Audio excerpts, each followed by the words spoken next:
Welcome back to the Escape Podcast, your source for all good things in the universe of movies. I'm Brandon. I'm Josh. Join us as we explore the vast reaches of science fiction, fantasy, action-adventure, beyond. Beyond what? We don't know. So this is part 2. This is our sequel to the sequel show. Yep. Yeah, we'll be discussing, well, not so much sequels right now, but remakes. Best and worst remakes of the past. Yes.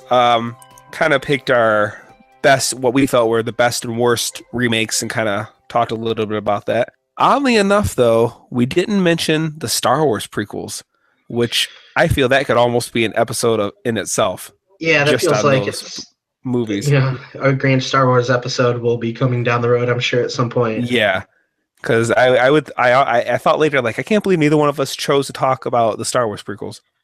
Speaking of movies coming down the road at some point and stuff to do in the future, we did get some requests. We got Idiocracy from Scott, and we got Escape from New York by Amir. So, stay tuned for those. We're going to work those in. And thank you guys for the requests. We appreciate it. We appreciate it. If you want to send us a request, stay tuned to the end of the episode. You figure out how to contact us and let us know. That is true. I usually do that at the end. Yes, sir. All right. So so we wanted to do one about sequels, prequels, and remakes, and what some good ones, some bad ones, what didn't work, and all that. So basically, I did mine as I picked one remake that I thought was good or needed, and then I did one as one I hated and I thought was terrible. And then I have a few movies that I like to talk about that, whether I think they should get a remake or prequel or a sequel, or they should be left alone. So I picked for my movie as one of the good remakes or needed remakes as Batman Begins from 2005. I think for years Batman had been a character that he never really got fully realized.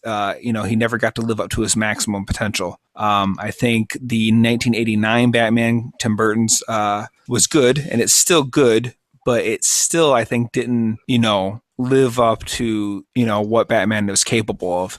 What did you think of Batman Begins? Batman Begins, I think I only maybe saw it once or twice. I did enjoy it. I thought the story was pretty cool. Christopher Nolan's a pretty good director. Right. I haven't seen too much by him that I didn't like. I thought Interstellar may have been maybe a little overrated.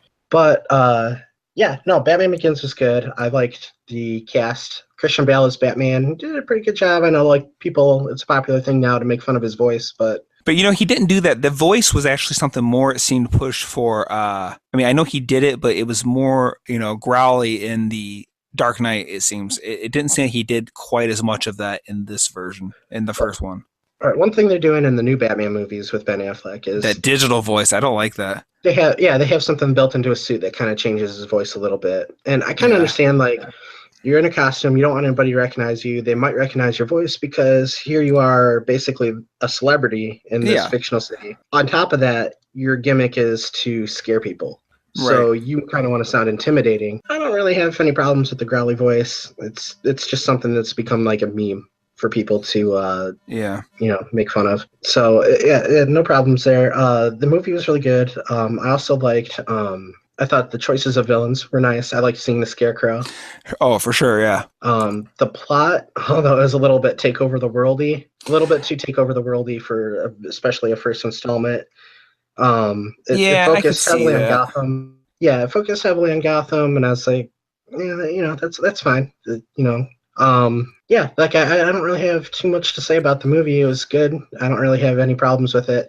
I will say, probably a popular opinion that the follow-up to it was better. Yeah, and I think so too. There's a lot of hype around Heath Ledger's Joker, and I agree. I think it was a really good Joker version of that character. That character can be played a multitude of ways, and that was one way to do it that almost had a grounding in reality. I think it's crazy to think that movie's almost 10 years old. Yeah, that is pretty crazy. It seems... I'm pretty sure it came out in 2008. It seems still pretty modern, it holds up pretty well. It does. It really does, yeah. Yeah, so I was a big fan of Batman. Like I said, I liked Tim Burton's Batman. I really liked the Batman animated series. And the Batman animated series was kind of cool because it did something that most cartoons weren't doing, and they added this darker feel to it. It was almost scary, some of the things. And it seems like a lot of cartoons are still trying to, or at least comic book cartoons or action cartoons are trying to follow that template today. But yeah, the movie was great. I thought it was a really cool way to show how he became Batman. Why? I mean, you always know, yeah, he doesn't like criminals, but I think they did it in a different way. That is something they showed a lot in the Christopher Nolan series. Like, they really delved into the psychology behind Bruce Wayne being Batman. Whereas before, it was like, this is his origin story. This is what happened. Boom, he's Batman. Okay, let's go. Yeah. And on this, like, really kind of concentrated a little bit more on that. Right. I liked how they showed how he exactly learned martial arts and stealth skills. Mm-hmm. I thought it was really cool how they show how he, like, that was one thing about Batman. I never got, okay, yeah, Bruce Wayne is rich and he can afford all this stuff, but how does he actually buy this stuff without anyone saying to him, well, gee, Bruce, why do you need all this stuff? And I thought this movie did a much better job explaining how he had this stuff, because that was just basically part of what his company was developing for military purposes, but basically it was too expensive to actually be put into production or be purchased, so he just basically used this stuff for himself. I thought that was kind of cool. Yeah, I like the addition of like the Morgan Freeman character and him like having this secret R&D department with him the head of it. Yeah, that was pretty neat. I liked how the cape, how they explained how he uses the cape, almost slow his descent down so he can jump from slightly elevated positions, and not hurt himself. Like, I thought that was cool, how he uses it to fly or glide, I should say. I thought all that was really cool. It's probably, there are other good movies, superhero movies that try and keep things a little more realistic, but this series, the Christopher Nolan series, the first two especially, are probably the best examples of trying to ground a superhero series in reality. Yeah, and I thought that was really refreshing because, if you look at the the first, like I said, the 1989 Batman, it's kind of weird because it's almost like you don't know when does this take place? Like, some things look very 80s, then some things like look very, like 1930s or something. Like, it's really hard to tell when it's taking place. Like, you see like the reporters and they're wearing like the suit and tie and the trench coat fedoras, and just it's hard. It's like a mix of times, it's really strange. I think I think that might be like perhaps a reference to the original comics. Probably. Detective comics. He was more of a detective and it was more noirish. Yeah, I mean, I'm not saying there's anything wrong with it, but I like that they just literally put it in the modern day and this is how he would exist. There's no monsters, there's no aliens, there's no cyborgs, there's no mutants, there's nothing unrealistic. Now, really. I mean, it's a little far-fetched, some things. Like you said, the whole, basically destroying Gotham, it's far-fetched, but it wasn't so far that it couldn't happen, I guess, Yeah, anybody that liked Batman Begins should probably check out the Netflix series for the Marvel superheroes. Okay. Daredevil, Jessica Jones, Iron Fist, and Luke Cage. Specifically, Daredevil, very Batman-esque. Right. Yeah, he seems like he's essentially their Batman. Yeah, there's a few Marvel characters that when you combine them, they're basically Batman. He's one of them. Using the stealth and fear tactics and the martial arts, and then Iron Man being the eccentric rich guy, right, with a bunch of technological toys. There's a couple of them. Maybe the Punisher is one a little bit too. But Daredevil is really good, and also Jessica Jones is super good. I like Luke Cage a lot too. They've been great so far. I haven't had a chance to check out Iron Fist. That one just came out. Right. But yeah, Batman Begins, and if we wanted to talk about sequels that were better than their predecessors, I would say that The Dark Knight. That's a show I think we could do separately. I think we should do an episode just on sequels that surpass the original, because I already have a list of those. So let's save that. But I do agree that The Dark Knight, I'll just say that much now, I do agree that The Dark Knight is better than Batman Begins. But anyway, I just rewatched this movie like the other night. And, it does have, like I said, it has its flaws. Like, I hate in movies where they do that thing where a character explains something just so you, the audience, understand what's happening or why it's happening. In this movie, they have Batman tell Gordon that, hey, if the microwave emitter, it's on the train, if it gets to Gotham or Wayne Tower where all the water supply is, it's going to, blow all the water intake things all over the city, and the hallucinogen will go over, blah, blah, blah. Okay, he tells you that. Great. But then you have the older guy at the water place telling the same thing. "Yeah, the train's on its way to Wayne Tower, and if it gets there, the whole thing's gonna blow." Like, he tells you that again, and I hate when they do that, because it's like, I got it the first time. I understand why this is a big deal, There and is it's like double explaining it. there is a thing in movies, and it's like a rule of threes, where if they want to call back something, like you got to do it 3 times. That'll pop up in that video I was talking about, where the guy was talking about bad editing and Suicide Okay. Squad. Maybe they were setting something up there. It's been a while since I've seen it, so I wouldn't know. Yeah. There was probably something they wanted you to remember for later. Well, I mean, but it wasn't like a whole lot earlier. Like, Batman tells Gordon, not long before, you see the train in motion, and then the water treatment guy is telling you the same thing again. So it's not like they told it way early in the film. It was, maybe 5 minutes later or something. There, he's telling you again. Okay. But anyway, I mean, all in all, they finally got the relationship between Gordon and Batman right. That's one thing Tim Burton, really, the original 4 Batmans didn't do well at all. The relationship between Gordon and Batman, or the working relationship, I should say, they really didn't have much to do with each other. Whereas this version, I liked how there was a lot of passing back and forth information between Gordon and Batman, where, Batman would tell him what he, hey, I'm gonna, do this, so be ready with on your end of it, or vice versa. Gordon would tell him, look out for this or whatever. And I liked that. I thought it was really cool. It was almost like, he had an inside man, Batman, through Gordon. And I just thought they did really well with that. Another thing is the Alfred. They finally did a good Alfred. I'm not saying anything ill against the other Alfred from the original movies, but like, Alfred was almost like his Yoda in a sense. Like, he was like that little, guiding light he had to, like, basically, of all the things that Batman could do, basically he still needed some pick me up, from Alfred when things were really bad. And Michael Caine is really good in that role. He had that almost like grandfather like quality to him, using his. The way they set it up in the movie is basically that Alfred kind of raised him, right? Right, correct. So yeah, he was kind of that father figure that Bruce never really got to have. Well, yeah, I mean, I would almost, say, since his dad and mom died at such a young age, he was basically like, he was his father, really, from that point on. I mean, he even said he left everything to him when he decided to go travel the world. He left all his, fortune and house and everything to Alfred. Mm-hmm. I would like to see that movie. I would like to see what Alfred did while Bruce was away with all that money. You think he was throwing parties at the mansion all the time? Very boring parties, if that. No, I'd like to see it where he like just goes wild. Yeah. It's something from the 80s out of like a Martin Scorsese movie or something.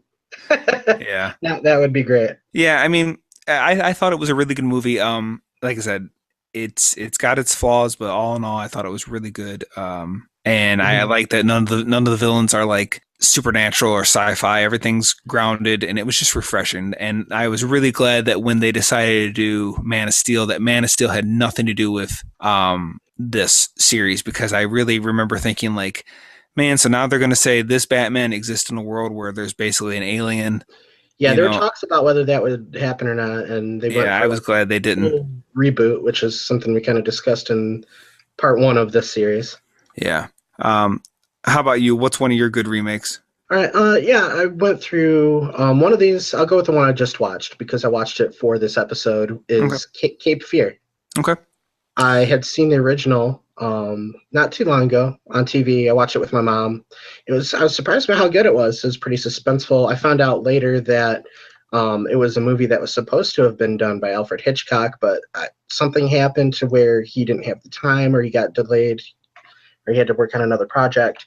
So basically he wrote kind of like notes and a guideline for how he would have done the movie. And it's probably why it turned out so good. Mm-hmm. I've heard people reference it to as Alfred Hitchcock being beaten at his own game, but if what I just said is true, then he gets some credit anyway. Yeah. The The movie was really good. The old one, I'm trying to remember when it came out. I think it was 1962. Okay. The newer one with Robert De Niro came out, I believe, in 1991. I should have this written down somewhere. So you're saying but Cape Fear, the De Niro version is a good one, right? It is a good remake. I don't think it is as good as the movie it remade, Uh-huh. but as far as being a good movie, it was pretty good. It was a Martin Scorsese movie. Okay. Um, he got known for working with Robert De Niro, especially Casino and Goodfellas. Right. It one of the things that I was thinking about while I was watching it was it didn't feel like a Martin Scorsese movie. It almost It seemed. has that feel. Have you seen it? No, there was one I wanted to, but I never got around to seeing it, but I was interested in seeing it. Okay, yeah, Martin Scorsese, like, when I think Martin Scorsese, I think of these crime dramas Mhm. that usually have, at least in some small sense, like a sense of humor about them. Yeah, they also have a lot of voiceover things where it's almost like a guy's telling you a story and you're seeing the story. Hmm. There's a lot of that, it seems like, too. So, yeah, so a lot of his works have been, like, centered around, like, gangsters and stuff, and, a lot of it is more like a time period, like a period piece. I think, did Goodfellas and Casino take place in the past, or was that supposed to be present day? I think, well, I know Goodfellas starts off, it looks like in maybe the late 50s, early 60s, and I think it goes up until the Okay. 90s. Yeah, Martin Scorsese is a great director. Actually, one of my favorite movies by him, and it's something that I hope we talk about later at some point, would be Shutter Island. Okay. But yeah, I was watching it, and as I was watching it, like, it didn't really feel like a Martin Scorsese movie. Parts of it did, but there were certain scenes where, like, they would be using special effects for things, like, almost experimental, and he doesn't normally do that. And it's funny because he there are a lot of parts too where he'd have twisted camera angles and the camera would be zipping around doing lots of crazy things. Hmm. And there are parts where, especially at the end, on the houseboat, if anybody has seen the movie, they know what I'm talking about. Where Robert De Niro is this nuts character, and he's like swinging his head back and forth, talking to these characters. Like, he's talking to one person behind him, then he's talking to the person in front of him. And as he's doing that, you can hear sound effects, like his head is whipping, type of thing. Hmm. And it seemed so much more to me like if Sam Raimi did the movie. Hmm. It seemed just like straight up like Evil Dead or Spider-Man, even just the way they were doing the camera angles and that stuff. So I thought, it's kind of neat to see him trying something different. Right. Um, Robert De Niro put on a great performance. He's great as that character, Katie. Um, the storyline, it was kind of similar to Psycho, where it was the storyline and all the scenes were pretty close to the original, although there was some stuff that was different. Yeah. Yeah, no, I did a pretty good job of updating it. Yeah, like I said, that was one I wanted to check out, and I just don't feel like paying for them though. Like to rent them on. Well, I can let you borrow it at some Okay. point. Maybe we can do like an episode on it if you want. We could talk about Okay. both of them. Sounds good. The original was really good. It had Gregory Peck in it, Hmm. and he played the main character, and he has a cameo in this one. Oh, really? Yeah, where he shows up as a lawyer wearing a white suit and kind of like doing that like Southern lawyer stereotype. Yeah. And if I'm remembering this correctly, he actually kind of started that stereotype in To Kill a Mockingbird. Hmm. He played a lawyer, and they had like this super hot courtroom where the air wasn't working, and there were the Southern lawyers in there talking to the jury, like, really dumbing down their language and everything for them. Yeah. And that's where that started. So it's kind of funny to see him, like, as a reference to both To Kill a Mockingbird and the original Cape Fear. Okay. That's cool. Yeah, there was a lot of movies I would have liked to have talked about as being good remakes or whatever, but I felt it was a little unfair if I hadn't seen the original. So Yeah, I there are a felt lot that of way movies I too. left off the list just because, I hadn't seen the original maybe, or I only saw the original. I never saw the remake, so I felt like it was kind of cheating to add those to it. But what about worst? Do you have one, or I broke it down that way? Why don't you give me one of your other movies, One of my other good ones. or whatever you feel like? Well, I didn't really pick out a worst Oh, okay. because it's hard to remember things you hate. I will say that I have seen both of these. Okay. The original Day the Earth Stood Still is a classic movie. Yep, I did see that one. It's great. The original, yep. The storyline it's not like action packed or anything. It takes its time and gets its point across. And it's kind of like a cheesy cookie cutter, aliens came here to tell us that we're doomed if we follow our disastrous ways.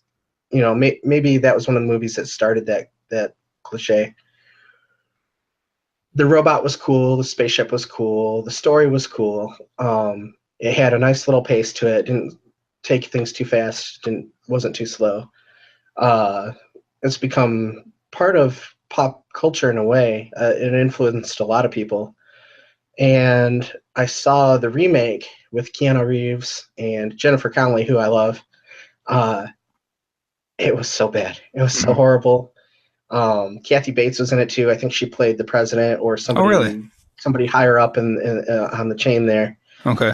And just their reaction, they really wanted to drive home how stupid humanity was, like UFO lands, and it's just like, well, we got to take it out. And they just start firing, and the robot kills everybody. They dumbed it down so much and made it more of an action movie. They changed the plot in some ways. They had a subplot with Will Smith's kid. I didn't know. So bad. Wow. It was so bad. If anybody is a fan of the original, do not even see the Keanu Reeves one. Right. It was terrible. That would go on my list of one of the worst remakes ever. Yeah. So for one of my worst remakes, or in this case, I would say it's definitely a reboot, is Star Trek 2009. And I just opened up a whole can of worms here. I'm going to disagree with you, but I'll let you. That's fine. That's totally fine. I hated this movie with a passion. I was so disappointed. My whole thing is it would have been fine because if anyone knows about Star Trek, the original series takes place roughly 78 to 80 years before the Next Generation crew. So to me, I think they should have just jumped it ahead 40, 50, 60, however many years they wanted, and had a whole new ship, a whole new crew, a whole new adventure. I don't like that they decided this is supposed to be the original crew. This is Captain Kirk and Spock and Bones and Scotty and all those guys on the original ship, but an altered timeline. I hated that. To me, there's so many things that, again, in my opinion, they did wrong. I know I'm like in the minority on a lot of stuff like this, but yeah, I hated this movie. I'm also, our tradition of talking about Star Trek nearly every episode is complete. No, I'm also a huge Star Trek fan. I didn't watch as much of the original series as you have. I remember seeing a lot when I was a kid. My dad would flip it on and show reruns, and I think I've watched a little bit of it with John. I believe he bought like enhanced Blu-rays or DVDs. So I haven't seen all of them, even though it's only like 2 seasons. The original is the 3, 79 or 80 episodes, depending on your point of view. Okay. So, I watched a lot of Next Generation. That came on a lot when I remember being, somewhere around 5. Yeah. And watching it, at that time I thought it was late at night. It was probably like 9:30 or 10 o'clock. It would come on like Channel 5, and I'd watch it on my rabbit ear antenna TV. Yeah. And just all the time. I loved the show when I was a kid. Data is fun for kids, robot character. Yeah. And I kept it up as I got older. I watched a lot of Voyager. It wasn't until recently that I went back and watched DS9. Thanks to Netflix. Netflix has all of the Star Trek stuff right now. They've had it for quite a while. I don't expect them to take it off anytime soon, unless CBS gets all gets their stuff in a bunch. Yeah. But yeah, no, when the movie came out, I wasn't super interested in it. Like, I wasn't super excited about it. But I went and I saw it in the theater, and it's like, okay, that was fun. I'd say it's almost a soft reboot, like we were talking earlier, because they did kind of tie it into They tried. I think they failed, but they did try, yes. Well, it's an alternate universe. Like Spock, the original Spock is in it, Leonard Nimoy. Yeah. And he comes from where he is originally from, which is everything we know and love, to this other universe because he's trying to escape Nero, right? Mm-hmm. And well, technically he's coming to help Nero because he's trying to like suck up a supernova, or I can't remember what it was. Like he's There's using something that was going to destroy this Romulus, right? magical red matter that's never been in existence to create a black hole that sucks up a, I don't know, something that was going to destroy Romulus. Or it did destroy Romulus. He failed. Yeah, like I know he failed in it, and He was that's why trying to Nero save it, and he he was didn't. trying to save them. Yeah. Yeah. So anyway, yeah, he comes from the original universe we love. Now he's stuck in this like alternate universe, which there's been plenty of those in Star Trek. So I didn't Sure. really have a problem with that. And then where I think maybe you had more of a problem with it is J.J. Abrams was kind of doing it more like a Star Wars movie where, there was action and comedy, and there's been that stuff in Star Trek too, but it's always been more of a like dramatic political show. Well, here's the way I see Star Trek. To me, if you watch any given Star Trek episode, no matter what series it is, or any given Star Trek movie, you're going to get probably one of these three types of stories. You're going to get either a sci-fi action type movie, a political type agenda piece about, whether it be racism or, about bigotry or, against like social classes, or some kind of episode that's trying to send a message about us, or you're going to get like just a sci-fi story, like something, altered dimensions, altered timelines, just something really crazy like that. As far as science fiction goes, it was heavy on the science. Yeah, and that's another thing. Star Trek always at least trying to make their science fiction sound as plausible as can be. Yeah. And that was one thing. This red matter that just came out of nowhere, and they didn't do anything to try to not only the fact that we never heard of it before, but like it just does it. It just does this thing. It's like, okay, where did he get it? How many other races have this? Who else can do this stuff? That version of Spock, Leonard Nimoy, was from well off in the future, past all the series, right? I guess. I don't know exactly. I mean, so I didn't have too many problems with it. I know it was more of an action comedy than it was to the true nature of Star Trek. But as far as rebooting it and getting people interested in the series again, I think maybe they needed to kind of go in that direction. Maybe not to the degree they did. But one of the problems with Star Trek was, and this is partially the network that it was airing on, partially their fault, said the audience is kind of dying out a little bit. And you can only do the same stories for so long. It really did need kind of like a break. I don't have a problem with that. I just think, and I wouldn't even have a problem with them doing more action. Frankly, I like a lot of the action Star Trek movies more, but I just wish they wouldn't have made it this crude. I just wish they would have jumped it into the future and just made a whole new. It to be more new. Well, I mean, like I said, it could have been even 10 years after the events of the last movie, but basically just get a whole new ship, a whole new crew, a different captain, different characters. I don't want to see the same characters redone. I want to see new characters. That was my problem. I feel like if they didn't follow the Federation, a lot of people would be a lot of the fans might be upset. No, it could be the Federation. It could still be. It could even be the Enterprise G. I don't care. It didn't have to be an Enterprise at all. Here's my problem with that, though. If it followed the Federation and it took place sometime after the events of Voyager, the Federation is in this weird state now because of Captain Janeway being horrible. that, and I say I like Captain Janeway. I know a lot of people give her crap, but as far as her character goes, she broke some laws. Because of what happened in Voyager, at the end of Voyager, the Federation would be the most powerful faction in the known galaxy. And it would almost seem like what could threaten them at that point once they have that much technology. Well, I mean, but Star Trek has done that before. Like, okay, for instance, in Star Trek 3, they created this thing called transwarp drive, which was supposed to be able to go faster than normal warp drive. And then like the very next movie, they basically said how it was it didn't work out. Basically that prototype ship that could do it, the Excelsior, it just didn't work out. Maybe, but part of my point was that, the Federation is super powerful at this point. No other faction in the galaxy is going to be able to compete with them for a while.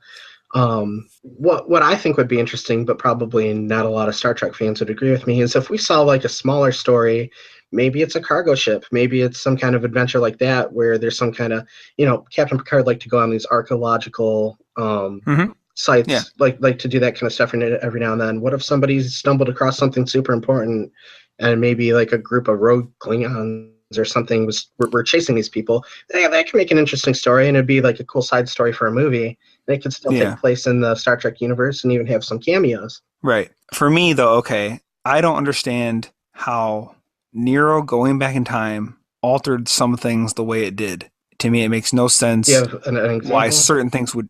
What's that? Do you have an example? Yeah. For instance, Pike and Kirk in the original series are about the same age, but in the movie, they're drastically different. Why would some guy going back in time to a certain point alter people that were already born or about to be born their ages? That makes no sense to me. I mean, here's an easy one. The ship looks way too modern than how it should have. It doesn't make sense to me why that Yeah. would alter that. I mean, there's just to me a lot of things. Like, okay, this is more pertaining to the sequel to the Star Trek book. Khan, first of all, his race. Why did his race change? In the original series and the Wrath of Khan itself, he's played by Ricardo Montalban, a Mexican portraying an Indian man.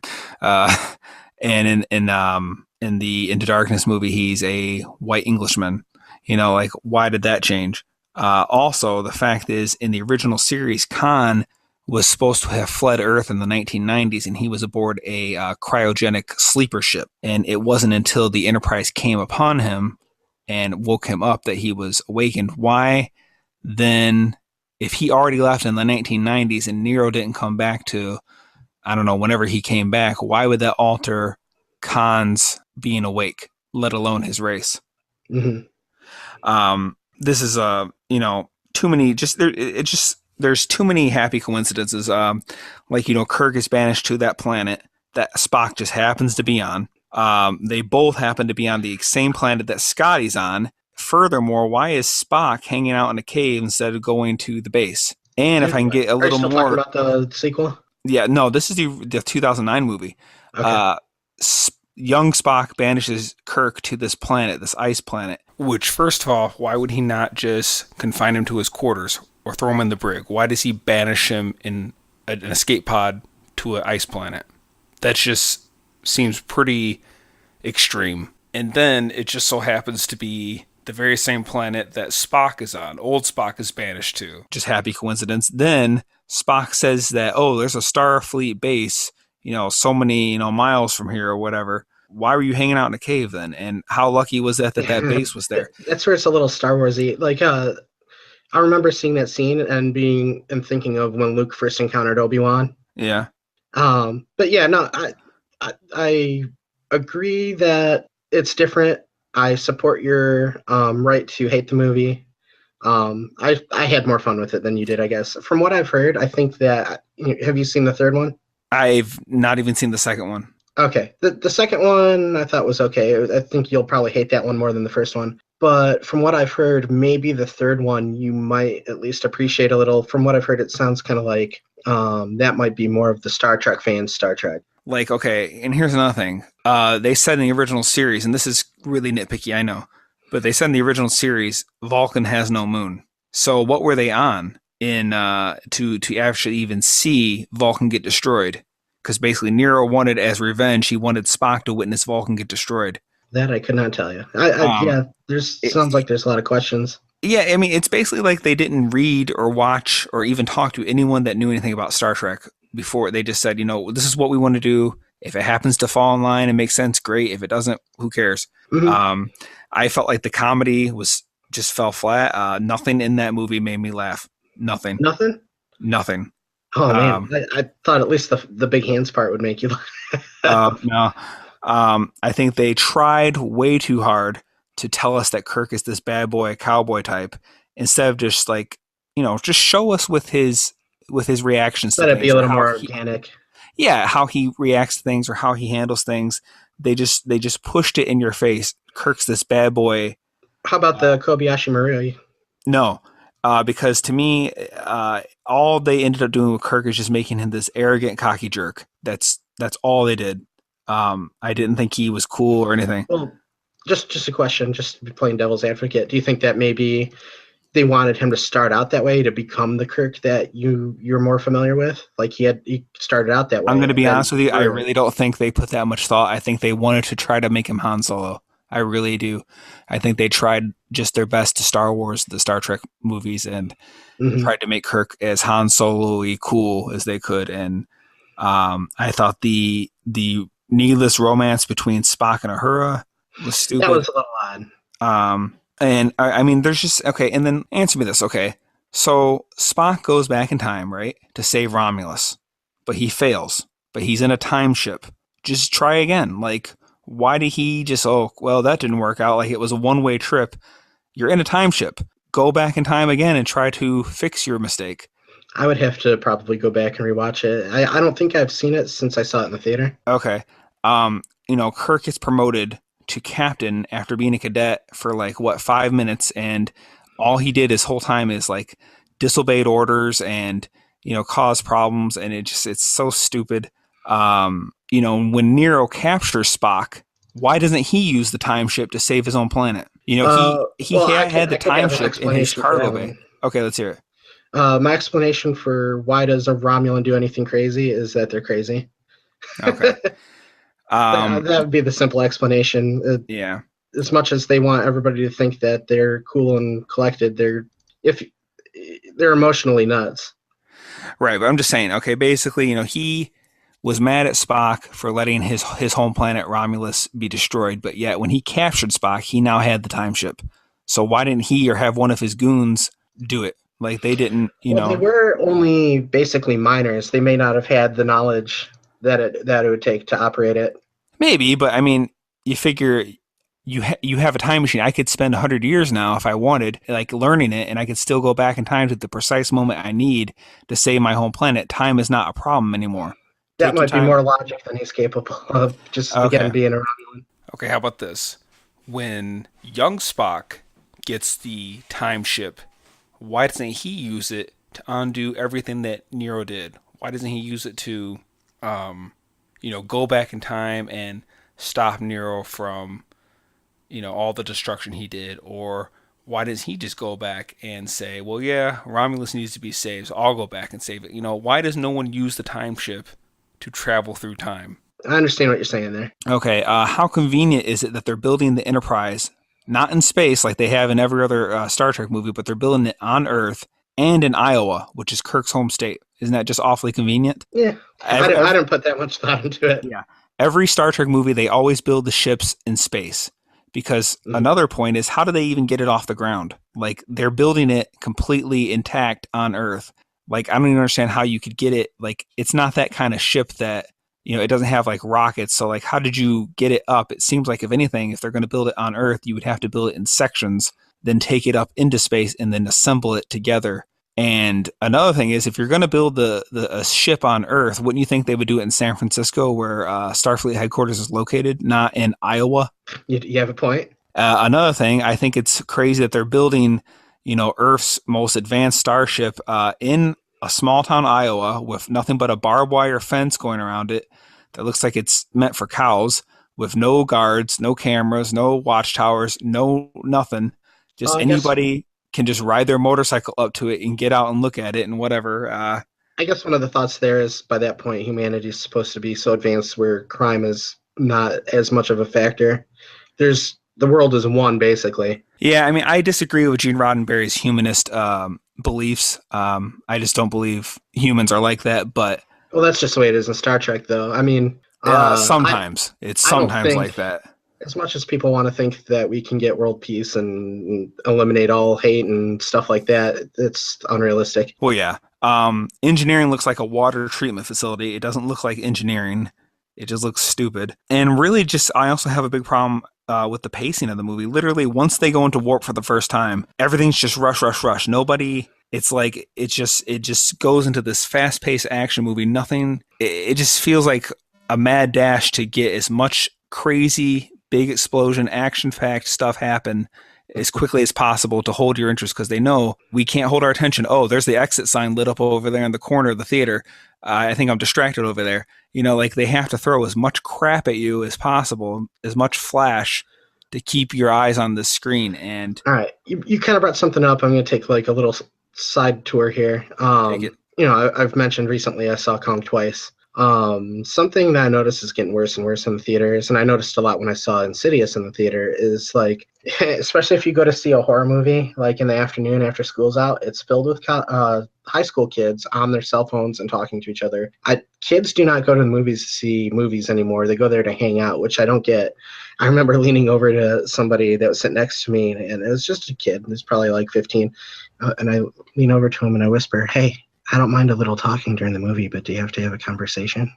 And the kid is like, "I'm sorry, man. I'm sorry." Like I was gonna beat him up or something. Like I don't know what was going on with that, but like today's movie going culture is kind of weird. When I went to see Kong, there was somebody sitting up in the front row that kept turning their phone on, and if they had been sitting directly in front of me, I was having serious thoughts about dumping my pop on them. So yeah, maybe they feel like they need to do that stuff to keep people from flipping their phone on.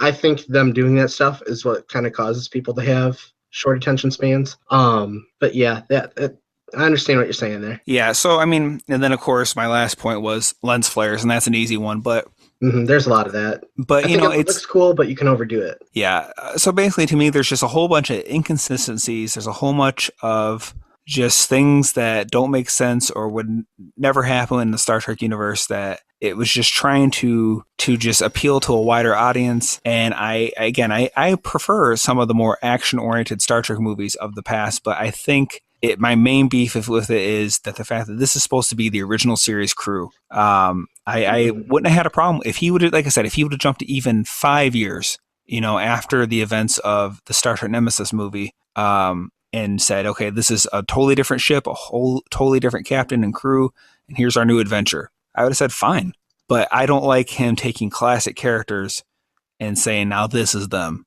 But right, you get me to the point where I want to start talking Star Trek stuff, but I don't want to get too deviated from our topic. okay.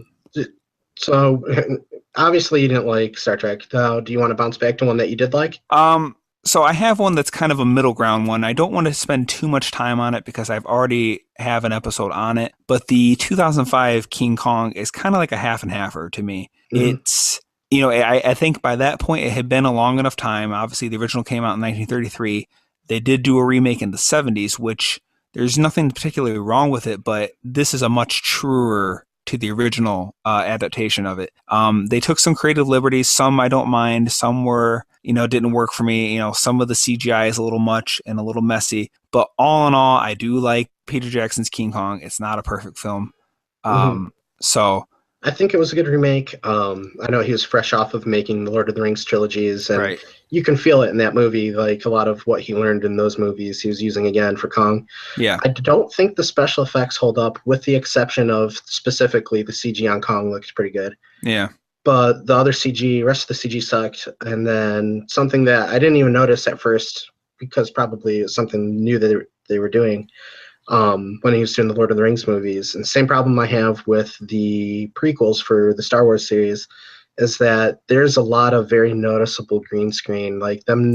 Yeah, like the sunsets and stuff, and like you can tell when somebody is not standing in front of something real. No, yeah, especially like the scene where they're on the cliff and like they're watching the sunset and stuff. I can totally feel you on that. So like I said, it's kind of a half and half to me. I feel like it's got its problems, but yeah. I feel like it's a good movie. It was just on the long side, and the special effects, which were new at the time, were something they were testing out. It was a little overkill, some of it. I think Brontosaurus Stampede was overkill, definitely. I think some of the techniques they were using are starting to go like out of fashion. People are starting to go back to building sets and using real locations, and I greatly appreciate that. You're going to spend millions of dollars on these movies. Do you really need to try and penny pinch by CGing everything? Yeah. Yeah. Okay. So that's a good one. Another one that I have would be for a good remake. I wanted to pick something that this might be a little controversial to some people, but I enjoyed the Evil Dead remake. Okay. I thought it was a good remake. It kind of followed some of the criteria that fits a good remake, in my opinion, where they were able to update the story, keep the spirit and heart of the original. And some people that saw it didn't like that there was kind of a lack of comedy in it. There's a little bit, but there's a big difference between the first Evil Dead and the second Evil Dead. I don't know how familiar you are with the series. A little bit. So, it was a kind of a trilogy. Yeah. I mean, I know the third one's more of a comedy than anything. It's like Yeah, where he's in back in time and all that stuff. the first one, I think it was made in '79. It didn't come out till like maybe '81. It starred Bruce Campbell and pretty much nobody else. Sam Raimi and Bruce Campbell were buddies. They grew up around here in Michigan. They made their own little films for a long time, and like this was their first big project. But you can still tell that it had serious lack of budget, and I mean, some of the special effects are obvious, kind of what they were using and what they were doing. But for the time and being a low budget movie, it was pretty amazing. It got a lot of great feedback. It was more of a serious movie, and it had kind of a different take on maybe like the exorcism type movies that were coming out at the time. It was kind of a blend, a combination of being possessed and zombies and all that kind of stuff. It was very serious. It was pretty creepy. A lot of gross effects in it. It was good. It's kind of like a classic, even though it wasn't the greatest, but it was good. The second one is where they started introducing more of like the horror comedy elements. Ash was a little more crazy in it. It's something that's kind of funny that they did for each of the Evil Dead series is the end of the first movie does not match up with the opening of the second movie, even though like the continuity switches from movie to movie. It's kind of almost like a running gag. Okay. So in the first one, Ash, he turns out to be the hero, but he didn't go into it being the hero. It was a group of college kids going down there, including his sister. Everybody dies except for him. Spoiler. And in the second one, they kind of recap what happened in the first one, except for what happened. The way they recap it is it was just him and his girlfriend down there. And then it picks up the night after all this craziness happens. And the second one is great. It might be my favorite part. But, this remake was a remake of the first one. So it was more serious. It was more, I don't want to say more gory because the second one was pretty gory, but like it was more focused on kind of that gross out gore of the first one. Yeah. Some people criticized it for that, like, oh, they're just trying to gross you out. Like, if you'd seen the first one, that was part of the point. It's like they had all these special effects they wanted to try and use to like really gross people out. Yeah. So it like kept up in the same spirit. The story was modernized. They changed the characters around a little bit. It was a group of kids. They made the hero a girl, which is fine. I thought she did a great job. The acting was excellent. The special effects were great. And right after I saw it, I was like, wow, I think that may be the most blood I've ever seen in a movie, which was a good thing for that movie until I remembered another movie called Dead Alive. But it was pretty sweet. Yeah, like they kept a lot of the original elements in it. They had the demons acting a little bit insane and tricky in it. Like there's a scene where the demons in the original series were like always up to no good, and they're always trying to trick you into doing things, and they do it kind of like in a nutsoid type of way, like picture like Harley Quinn or something. Like that's how crazy they were. So there's a scene in the remake where this girl, something happens to her hand, and it's kind of like a callback to the second Evil Dead because Ash loses his hand. Something happens to her hand, and she's thinking, I'm going to have to cut this off because whatever happened is spreading. So, she's thinking about it, and the demon's like, don't you do it. There's another demon in the room. Don't you do it. Don't you do it. They keep saying, which is really trying to trick her into doing it because it didn't matter in the first place, whether she did it or not. And it was just a way for them to get her to hurt herself, and that's the kind of stuff they got off on. It was a fun movie. I thought it was a decent remake. I didn't need to really see Bruce Campbell in it as much as I love Bruce Campbell. I liked the fact that it was just a remake. Yeah. And I think a lot of remakes they'd do a lot better if they would pick old movies that had good concepts, but maybe they didn't have the budget to do, the right special effects, or, the acting wasn't up to par. Something that they could update in it while still keeping the story interesting. Yeah. So I think a B movie is probably the best target for a remake, but the studios might not see it that way. They'll want to pick something that made a ton of money before because they think, well, it'll make a ton of money. It's a guaranteed thing. Right. Yeah, I remember when this movie came out, but I didn't see it. I mean, I wasn't a huge fan of it. I think I saw the original one. I think I saw the third one. I don't remember a crazy amount about them, but yeah, that's cool. I'm a big fan. Bruce Campbell is kind of like a little hometown hero for me. Right. I love him and everything he's in. And even in real life, a lot of times he acts like a jerk, but I think that's him just being in his character still. Okay. Yeah, I really enjoy it.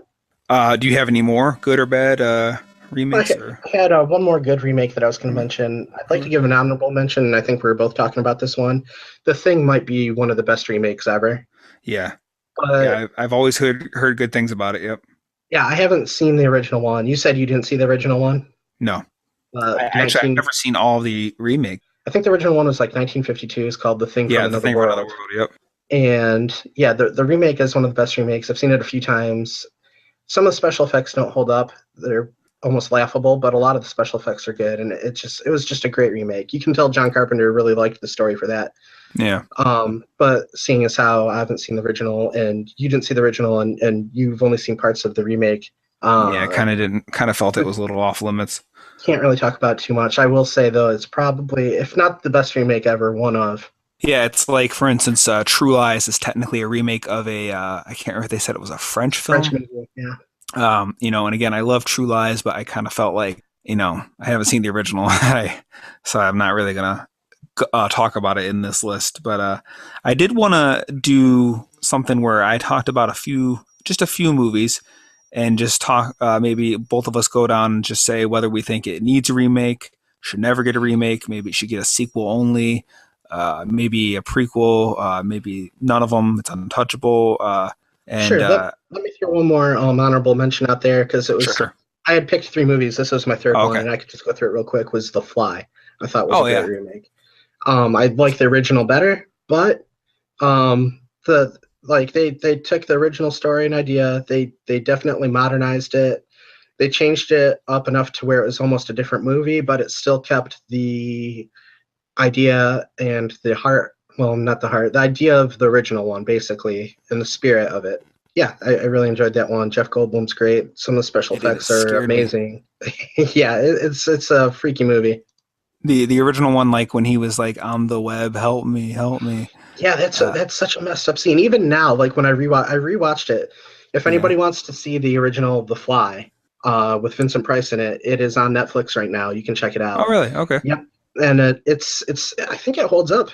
Yeah.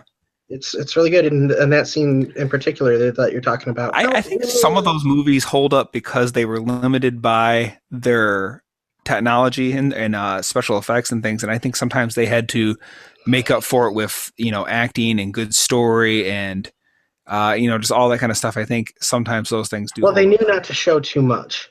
Yeah, and that's something that nobody knows nowadays. Like everybody shows too much of everything. Like I was actually surprised going back. I thought some of the special effects were like really ahead of their time and pretty good. Yeah. And you don't really think of it as a special effects movie, the old one, because they don't show a lot. But when they do show stuff, it looks great. Yeah. No, yeah. Now the I did see the remake when I was a kid, and that one kind of creeped me out in a different way because it was so grotesque and the ideal of your body mutating and things literally like falling off and growing back differently, and that kind of messed me up. Yeah, that's where they added kind of like a newer concept to the idea of him becoming a fly. Yeah, it was a slow process and very disturbing. Yeah. All right, so let's get on with your list. Okay, here. so basically, just a few movies I want to throw out. Like I said, just tell me you think it. Does it need a remake? Does it need a sequel? Does it need a reboot? Nothing. So here we go. Back to the Future. No, never. I agree. I think they should totally leave it alone. In fact, I was reading something where Robert Zemeckis said as long as he can help it, the movies will never get anything. They'll never get a prequel, sequel, remake, none of it. Never any special edition updates, nothing. I'm perfectly happy with that. The movies are great as they are. Yeah. They're already classics. There's nothing wrong with them. It's a perfect little trilogy. And to get anybody else to play those characters, you just be comparing them the whole time, and there's really not any comparison. Yeah, for sure. Jurassic Park, specifically, I'm talking about the first one. Well, I don't think it'll ever happen because, I mean, they've already kind of rebooted it a little bit with the Jurassic World, which I did not like. Yeah, no, that the first one is fine. The second one, I go back and forth between it being okay and bad.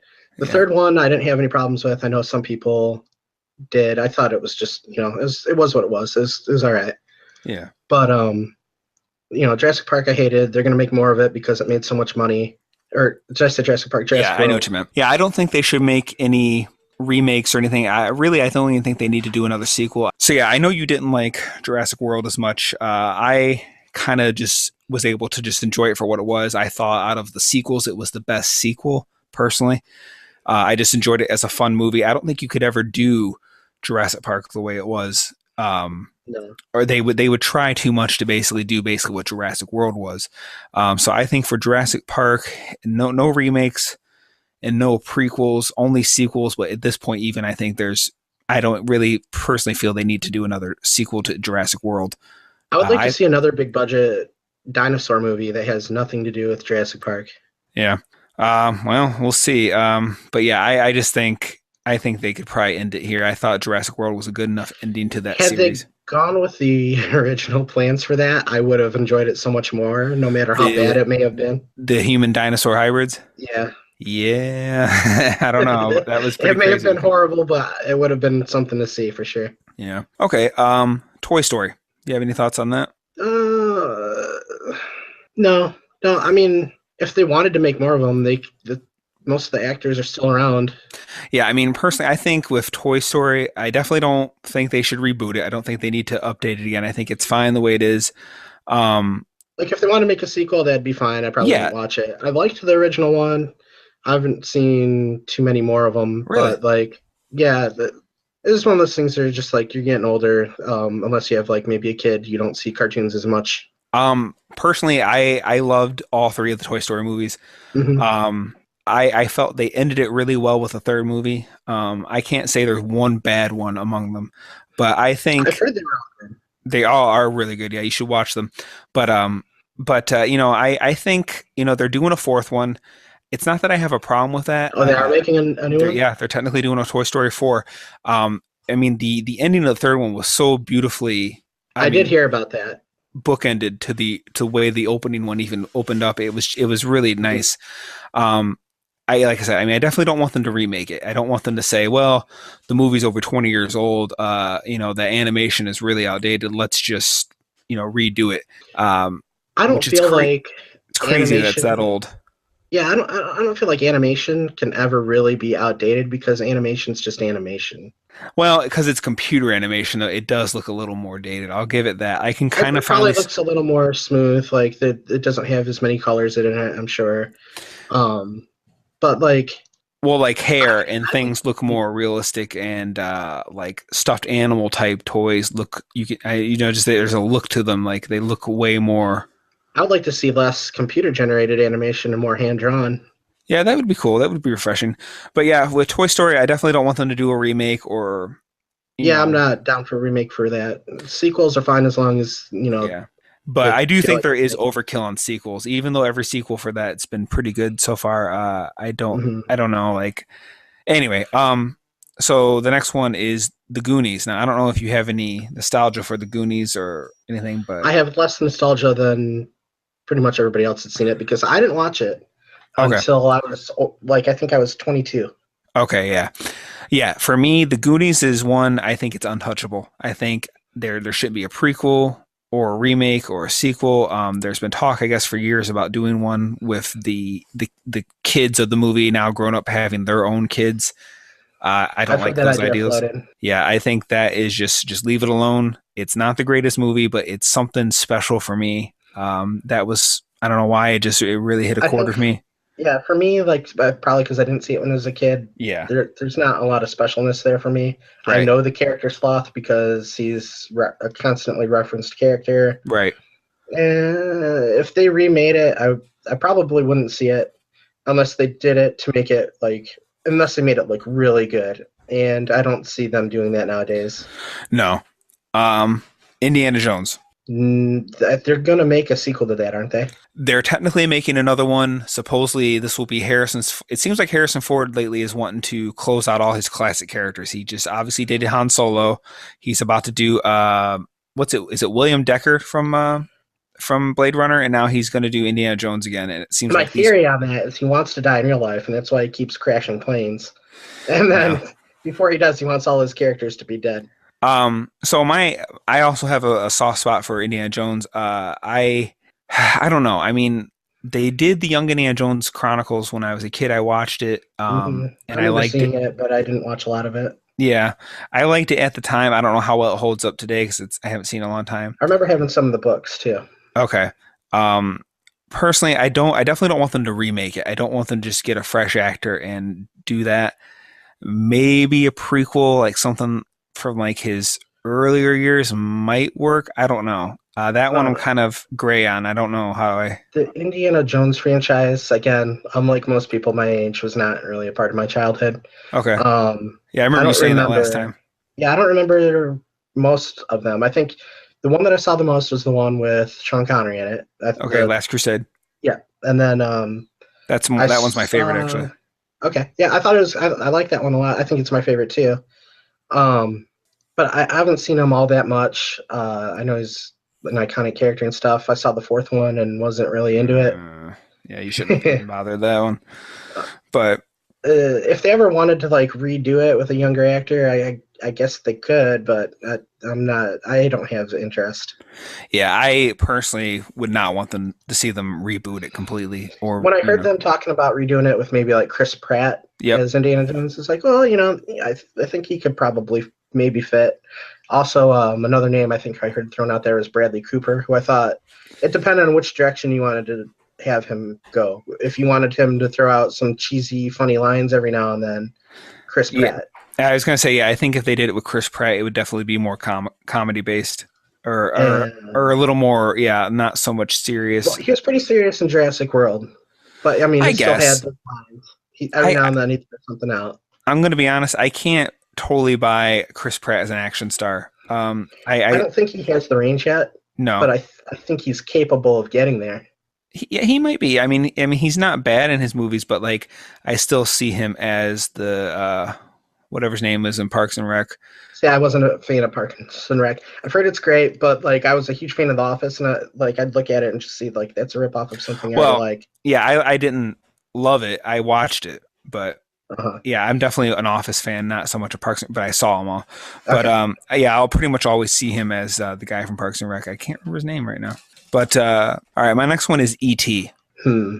Any thoughts on that? I wouldn't have a problem with them remaking it. Um, I don't know. I kind of feel like maybe that one should be left alone too. I think that one maybe no prequels, no sequels, no remakes. Just leave it alone. Personally, I think most movies it's a good idea just to leave it alone. But if yeah, they did remake it, the problem is that the alien would be like just so cartoony looking. It'd be covered in CG. I think they could make it look better, but they won't.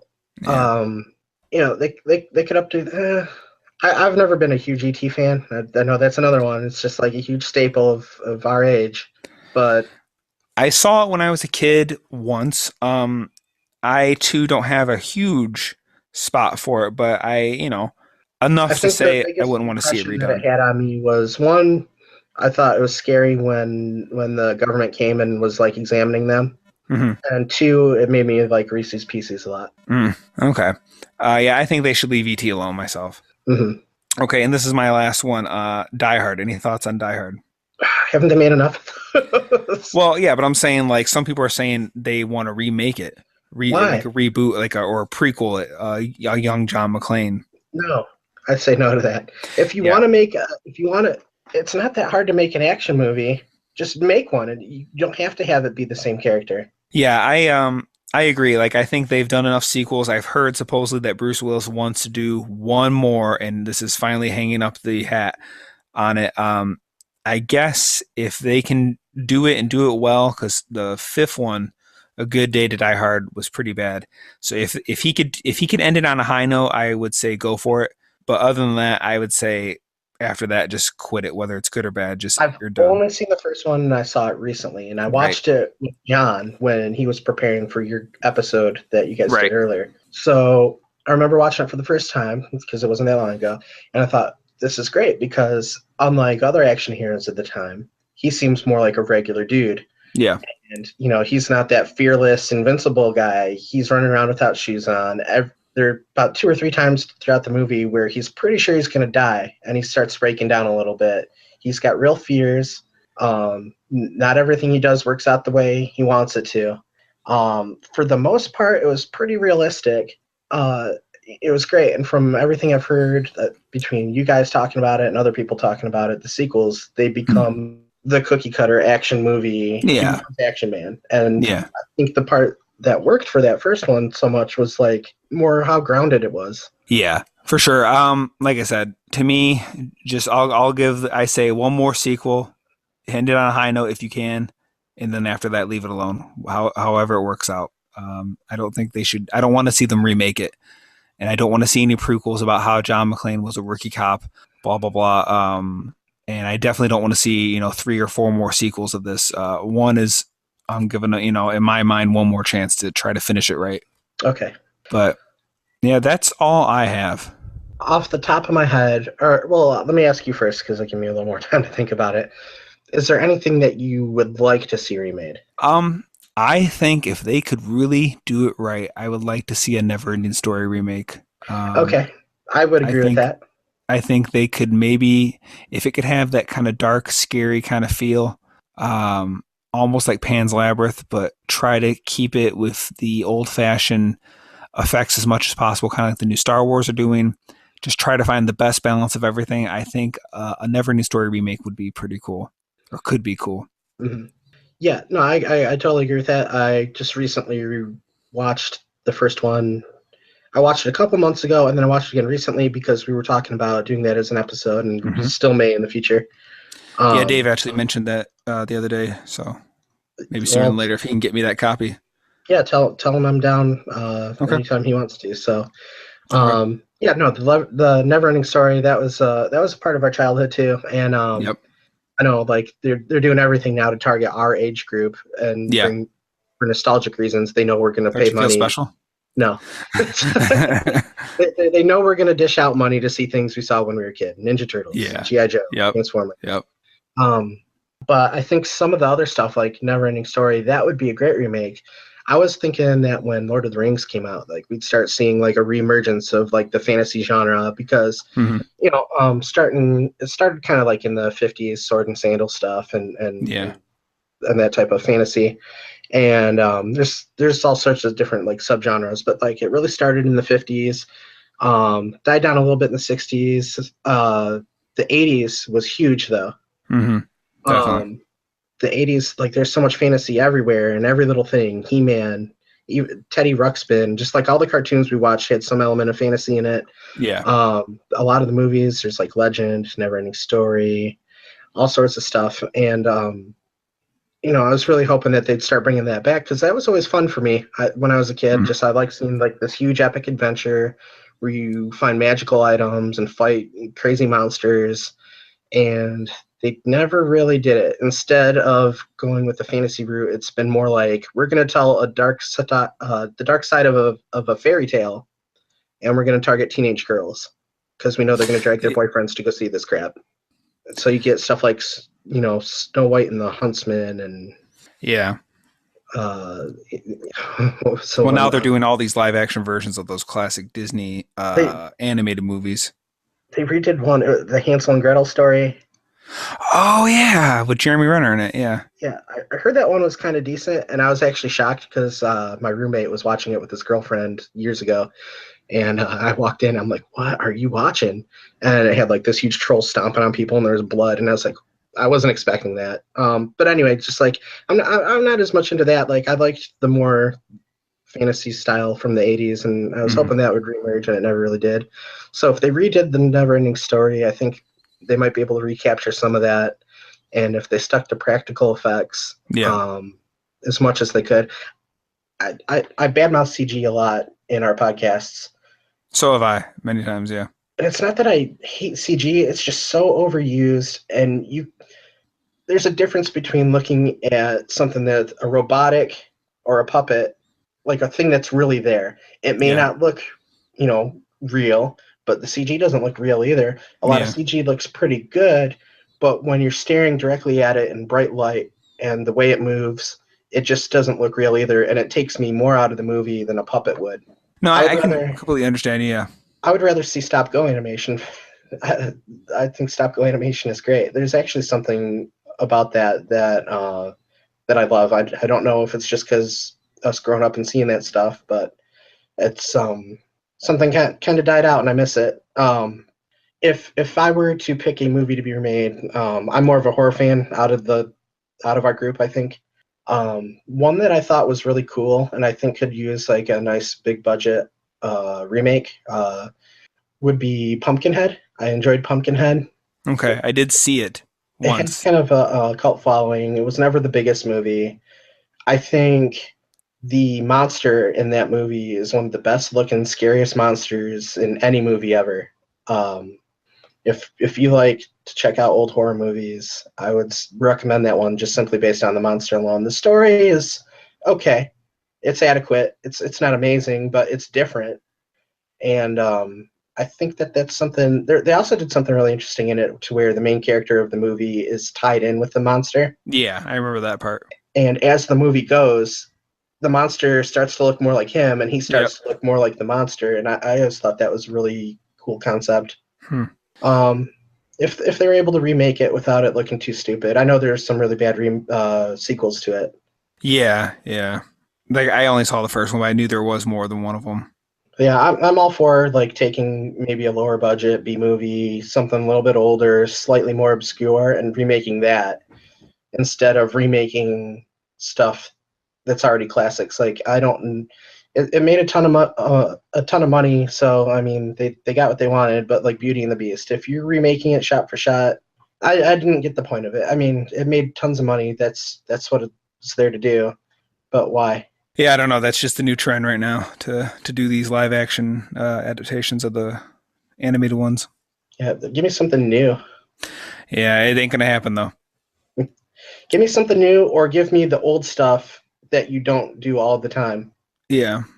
If you're gonna remake something that at least had some like cool ideas to it, not like the same old cookie cutter thing. Right. Okay, I think that about wraps up our two-part series so far for this episode. You can reach us at the Escape Podcast 16 at gmail.com. And on Facebook, you can find us at Escape Podcast 16 at Facebook. Yes, that's right. And you can also find us by searching the same on Podomatic, Escape Podcast 16 at Podomatic. We're also on iTunes just by searching The Escape Podcast. And we are now on YouTube. So you can find us there and check us out. We appreciate everybody listening. And we will see you next week. So long. Right. Well, if you want to get a hold of us, you can get us on Facebook and Podomatic by searching the Escape Podcast 16. Or, oh, okay, Escape Podcast. That was your cue. Okay. What? I'll just let you do it. You got them all Okay. right there in front of you. Okay. Or you can email us at Josh, when you're editing this, you'll hear this. And I don't know what else to say right now, but it's a little Easter egg for you. Ha ha ha ha.